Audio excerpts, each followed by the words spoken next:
ಕರ್ತನಲ್ಲಿ ಪ್ರಿಯ ಅದನಾಯ್ ಟೆಲಿವಿಷನ್ ವೀಕ್ಷಣೆ ಮಾಡುವಂಥ ಸಹೋದರ ಸಹೋದರಿಯರೇ, ಹಿರಿಯರೇ, ಚಿಕ್ಕ ಮಕ್ಕಳೇ, ನಿಮ್ಮೆಲ್ಲರಿಗೂ ನಮ್ಮ ಕರ್ತನು ಒಡೆಯನು ರಕ್ಷಕನ ಯೇಸು ಕ್ರಿಸ್ತನ ಅದ್ಭುತವಾದ ನಾಮದಲ್ಲಿ ನಿಮ್ಮನ್ನೆಲ್ಲರನ್ನೂ ನಾನು ವಂದಿಸ್ತೇನೆ.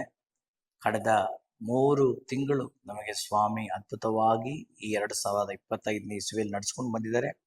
ಈಗ ನಾವು 4ನೇ ತಿಂಗಳಿಗೆ ಕಾಲಿಟ್ಟಿದ್ದೇವೆ. ಖಂಡಿತವಾಗಲೂ ಈ 4ನೇ ತಿಂಗಳಲ್ಲಿ ನಾವು ಅನೇಕ ದೊಡ್ಡ ಮಹತ್ವವಾದ ಕಾರ್ಯಗಳನ್ನು ನಾವು ನೋಡಲಿದ್ದೇವೆ. ಆದ ಕಾರಣ ಒಂದು ವಾಕ್ಯವನ್ನು ನಾವು ಧ್ಯಾನ ಮಾಡಿ ನಂತರ ನಾವು ಪ್ರಾರ್ಥಿಸೋಣ. ಈ ವಾಕ್ಯವನ್ನು ಈ ತಿಂಗಳ ವಾಗ್ದಾನವಾಗಿ ನಾವು ದೃಢವಾಗಿ ವಾಕ್ಯವನ್ನು ಇಟ್ಟು ನಾವು ಅದನ್ನು ಅರಿಕೆ ಮಾಡಿ ನಂಬಿ ಪ್ರಾರ್ಥಿಸೋದಾದರೆ ಖಂಡಿತವಾಗಲೂ ಆ ವಾಕ್ಯದ ಪ್ರಕಾರ ದೇವರು ನಮ್ಮನ್ನು ಆಶೀರ್ವಿಸಲು ಶಕ್ತನಾಗಿದ್ದಾನೆ. ಈಗ ಈ ವಾಕ್ಯವನ್ನು ನಾವು ಧ್ಯಾನ ಮಾಡೋದಕ್ಕಿಂತ ಮುಂಚಿತವಾಗಿ ಒಂದು ಹಾಡನ್ನು ಹಾಡಿ ದೇವರ ನಾಮವನ್ನು ಮಹಿಮೆ ಪಡಿಸಲ್ವೇ?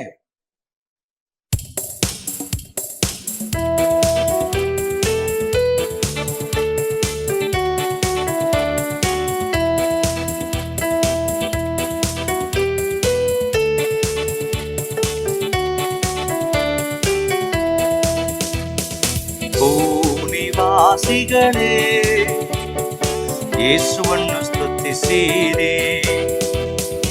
ಭೂನಿವಾಸಿಗಳೇ, ಯೇಸುವನ್ನು ಸ್ತುತಿಸಿರಿ. ಆತ ಒಳ್ಳೆಯವನು, ದಯೆಯಿಂದಿರುವನು. ಆತ ಒಳ್ಳೆಯವನು, ದಯೆಯಿಂದಿರುವನು. ಆತ ಒಳ್ಳೆಯವನು, ದಯೆಯಿಂದಿರುವನು. ಆತ ಒಳ್ಳೆಯವನು, ದಯೆಯಿಂದಿರುವನು.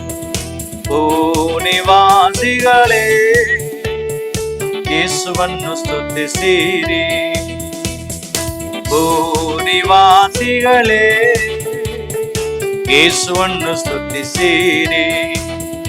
ಆತ ಒಳ್ಳೆಯವನು, ದಯೆಯಿಂದಿರುವನು. ಆತ ಒಳ್ಳೆಯವನು, ದಯೆಯಿಂದಿರುವನು. ಆತ ಒಳ್ಳೆಯವನು, ದಯೆಯಿಂದಿರುವನು. ಆತ ಒಳ್ಳೆಯವನು, ದಯೆಯಿಂದಿರುವನು. ಏಪ್ರಿಲ್ ತಿಂಗಳ ವಾಗ್ದಾನ ಯೋವೇಲ್ ಪ್ರವಾದನೆ ಪುಸ್ತಕದಿಂದ 2ನೇ ಅಧ್ಯಾಯದ 21ನೇ ವಾಕ್ಯವನ್ನು ನಾವು ವಾಗ್ದಾನವಾಗಿ ಆರಿಕೆ ಮಾಡಲಿದ್ದೇವೆ. ಅದನ್ನು ಘೋಷಣೆ ಮಾಡಲಿದ್ದೇವೆ, ಅದನ್ನಿಟ್ಟು ಪ್ರಾರ್ಥಿಸಲಿದ್ದೇವೆ. ಬನ್ನಿ ವಾಕ್ಯವನ್ನು ಓದಲು ಕೇಳೋಣ. ಭೂಮಿಯೇ ಹೆದರಬೇಡ, ಹರ್ಷಿಸು, ಉಲ್ಲಾಸಿಸು, ಯೆಹೋವನು ಮಹತ್ ಕಾರ್ಯಗಳನ್ನು ಮಾಡುವನು. ಭೂಮಿಯೇ ಹೆದರಬೇಡ, ಹರ್ಷಿಸು, ಉಲ್ಲಾಸಿಸು, ಯೆಹೋವನು ಮಹತ್ ಕಾರ್ಯಗಳನ್ನು ಮಾಡುವನು. ಈ ಒಂದು ಪ್ರವಾದನೆಯ ವಾಗ್ದಾನವನ್ನು ನಾವು ಅರಿಕೆ ಮಾಡಲಿದ್ದೇವೆ. ಹೆದರಬೇಡ, ಹರ್ಷಿಸು, ಉಲ್ಲಾಸಿಸು. ಅನೇಕ ವೇಳೆಯಲ್ಲಿ ನಮ್ಮ ಜೀವನದಲ್ಲಿ ಕೊರತೆಗಳು ಬಂದಾಗ ಈ ಕೊರತೆಗಳನ್ನು ನಾನು ಹೇಗಾದರೂ ನೆರವೇರಿಸಬೇಕಲ್ಲ ಅಂತೇಳಿ ಒಂದು ಒತ್ತಡಕ್ಕೊಳಗೆ ನಾವು ಬರ್ತೇವೆ. ಒಂದು ಭಯ ನಮಗೆ ಉಂಟಾಗತ್ತೆ. ಆದರೆ ದೇವರ ವಾಕ್ಯ ಹೇಳ್ತದೆ, ನೀನು ಹೆದರಬೇಡ. ಯಾಕೆ ಹೆದರಬೇಡ ಅಂದರೆ ದೇವರು ಮಹತ್ ಕಾರ್ಯಗಳನ್ನು ಮಾಡಲು ಶಕ್ತನಾಗಿದ್ದಾನೆ. ಆತನು ಅನೇಕ ಪರಿಶುದ್ಧವಂತರ ಜೀವನದಲ್ಲಿ ನಾವು ಸತ್ಯವೇದದಲ್ಲಿ ಓದ್ತೀವಿ. ಅನೇಕ ಪರಿಶುದ್ಧವಂತರು ಇಕ್ಕಟ್ಟಿನ ಕಾಲದಲ್ಲಿ ಕರ್ತನನ್ನು ಕರೆದಾಗ ಅವರ ಜೀವನದಲ್ಲಿ ಮಹತ್ ಕಾರ್ಯಗಳನ್ನು ಮಾಡಿದ್ದಾನೆ. ಅದೇ ಸ್ವಾಮಿ ನಿನ್ನೆ ಇವತ್ತು ನಾಳೆ ಎಂದು ಬದಲಾಗದಿರುವಂತ ಅದೇ ದೇವರು ನಮ್ಮ ಸಂಗಡ ವಾಸವಾಗಿದ್ದಾನೆ.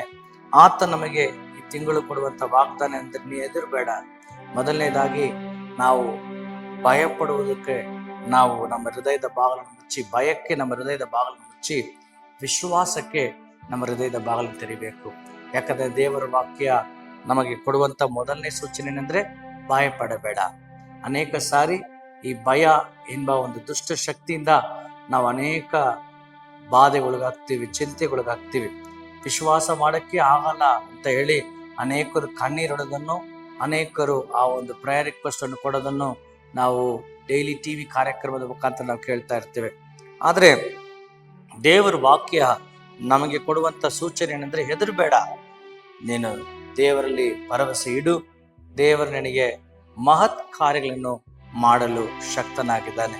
ಇಸ್ರಾಯೇಲ್ ಜನರು ಸುಮಾರು 430 ವರ್ಷಗಳು ಗುಲಾಮಸ್ತಿಕೆಯಲ್ಲಿ ಈಜಿಪ್ಟ್ ದೇಶದಲ್ಲಿದ್ದು ಅವರು ಯಾವುದಕ್ಕೂ ಅವರು ಬಾರದವರಾಗಿ ಕಷ್ಟಪಟ್ಟು ಕಣ್ಣೀರಿಡ್ತಾ ಗೋಳಿಡ್ತಾ ಇದ್ದಂತ ಆ ಐಗುಪ್ತ್ಯದಲ್ಲಿಂದ ದೇವರವರನ್ನ ಅದ್ಭುತವಾಗಿ ಮೋಸೆ ಮುಖಾಂತರ ಬಿಡಿಸ್ತಾರೆ, ಅದ್ಭುತವಾಗಿ ಅವರನ್ನು ನಡೆಸ್ತಾರೆ, ಅದ್ಭುತವಾಗಿ ಹಾಲು ಜೇನು ಓಡುವಂತ ದೇಶದಲ್ಲಿ ಅವರನ್ನು ವಾಸ ಮಾಡುವಂತೆ ಮಾಡಿ ಅವರನ್ನು ಗುಲಾಮರಾಗಿದ್ದಂತ ಅವರನ್ನು ಅನೇಕ ಜಮೀನುಗಳನ್ನು ತೆಗೆದುಕೊಂಡು ಅದರ ಮಾಲೀಕರಾಗಿ ದೇವರವರನ್ನು ಮಾರ್ಪಡಿಸಿದ್ರು.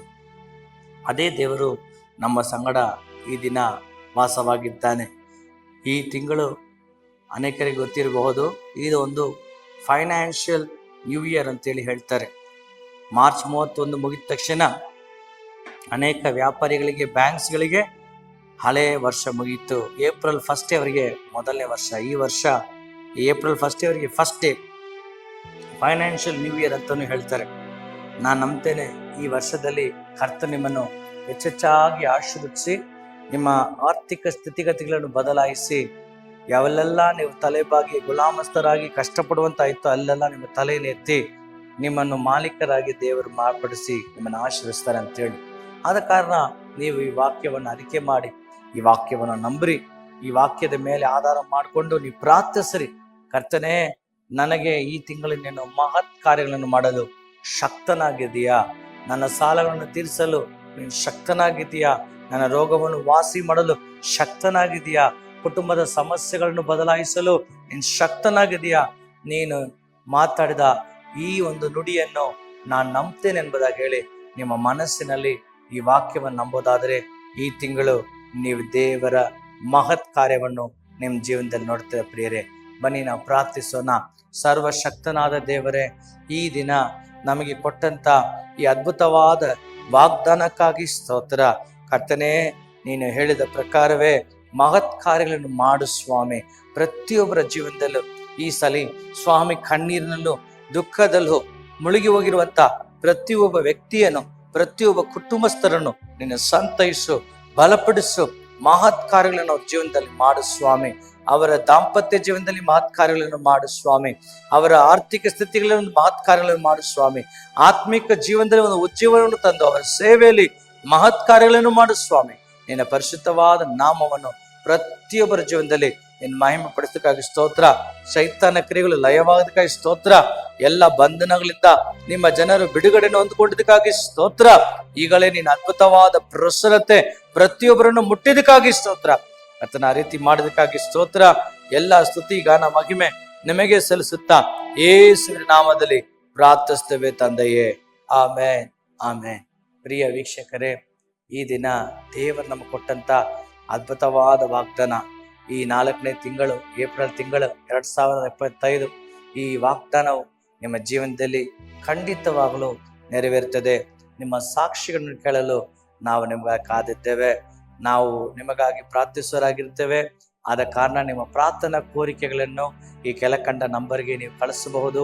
ಮಾತ್ರವಲ್ಲ, ಈ ತಿಂಗಳು ನೀವು ಕರ್ತನ ವಾಕ್ಯವನ್ನು ಇನ್ನು ಆಳವಾಗಿ ಅದನಾಯ್ TV ಮುಖಾಂತರ ಕೇಳಿ ಆ ಒಂದು ವಿಶ್ವಾಸದ ಪ್ರಯಾಣದಲ್ಲಿ ನೀವು ಬಲ ಹೊಂದಬಹುದು. ಮಾತ್ರವಲ್ಲ, ಈ ಸೇವೆಗಾಗಿ ನೀವು ಪ್ರಾರ್ಥಿಸಿರಿ. ದೇವರ ಆತ್ಮನು ನಿಮ್ಮ ಹೃದಯದಲ್ಲಿ ಕಾರ್ಯ ಮಾಡೋದಾದ್ರೆ ನಿಮ್ಮ ಕಾಣಿಕೆಗಳನ್ನು ಈ ಒಂದು ಆಶೀರ್ವಾದಕರವಾದ ಒಂದು ಮಾಧ್ಯಮ ಸೇವೆಯನ್ನು ನೀವು ಪ್ರೋತ್ಸಾಹಿಸಿದ್ರೆ ಇದು ಮುಖಾಂತರ ರಕ್ಷಣೆ ಹೊಂದವರು, ಬಿಡುಗಡೆ ಹೊಂದವರು ಮತ್ತು ಅನೇಕ ಆಶೀರ್ವಾದ ಹೊಂದುವರ ಎಲ್ಲ ಆ ಒಂದು ಲೆಕ್ಕ, ಆ ಒಂದು ಬ್ಲೆಸ್ಸಿಂಗ್ಸ್ ಅನ್ನು ದೇವರು ನಿಮ್ಮ ಲೆಕ್ಕದಲ್ಲಿಟ್ಟು ನಿಮ್ಗೆ ನಡೆಸ್ತಾನೆ. ಆದ ಕಾರಣ ಒತ್ತಡದಿಂದಲಲ್ಲ, ಕಷ್ಟದಿಂದಲಲ್ಲ, ಉತ್ಸಾಹವಾಗಿ ಕೊಡೋರ ಮೇಲೆ ದೇವರು ಪ್ರಿಯವುಳ್ಳವರಾಗಿದ್ದಾರೆ. ಆದ್ರಿಂದ ನೀವು ಸೇವೆಯಲ್ಲಿ ಭಾಗವಹಿಸಿ ನಾವು ನಿಮಗಾಗಿ ಪ್ರಾರ್ಥಿಸ್ತೇವೆ. ಈ ತಿಂಗಳು ನಿಮ್ಮ ಸೇವೆಯಲ್ಲಿ, ನಿಮ್ಮ ಬಿಸ್ನೆಸ್ ಅಲ್ಲಿ, ನಿಮ್ಮ ಕುಟುಂಬದಲ್ಲಿ ಯೆಹೋವನು ಮಹತ್ ಕಾರ್ಯಗಳನ್ನು ಮಾಡಲಿದ್ದಾನೆ. ಕರ್ತ ನಿಮ್ಮನ್ನು ಹೆಚ್ಚೆಚ್ಚಾಗಿ ಆಶೀರ್ವದಿಸಲಿ.